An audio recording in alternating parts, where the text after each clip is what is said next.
Bonjour tout le monde, Olivier Grégoire, entraîneur avec vous pour Question Coach. Cette semaine, j'ai trois questions. La première me vient de Catherine qui demande l'étirement, est-ce que c'est important avant, après l'entraînement, comment qu'on gère ça?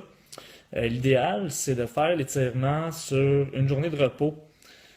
Pourquoi? Parce que l'étirement avant l'entraînement peut favoriser les blessures, en fait, et l'étirement après peut augmenter les micro-déchirures.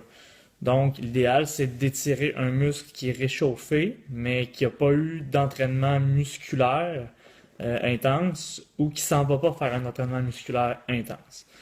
Si exemple, vous pensez entraîner vos jambes demain, ben aujourd'hui, peut-être ce soir, là, après avoir bougé un peu, faire un petit étirement des jambes pour augmenter votre flexibilité puis diminuer les risques de blessure. Jean me demande, est-ce que c'est nécessaire le shake, le fameux shake après l'entraînement?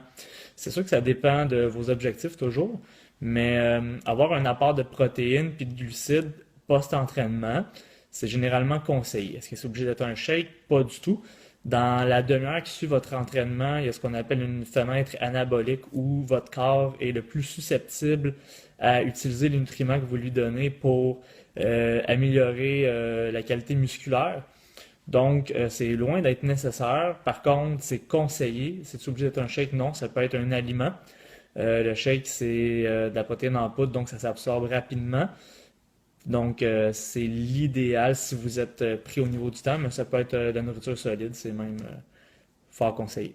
Chantal me demande, je manque de temps pour m'entraîner, comment je peux faire pour maximiser mon temps puis pas passer 3 heures dans le gym. Il y a plusieurs stratégies que tu peux adopter, soit combiner deux mouvements pour en faire un superset, faire un entraînement de type circuit où tu diminues tes pauses, aller vers un type de cardio qui est en intervalle où tu vas avoir besoin d'en faire moins longtemps pour autant de bénéfices. Mais avant tout, c'est d'avoir un entraînement structuré puis de respecter tes temps de pause.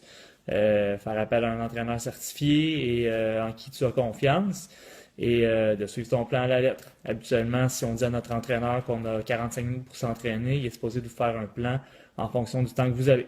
Donc, je vous remercie. J'espère que ça a répondu à vos questions. À bientôt!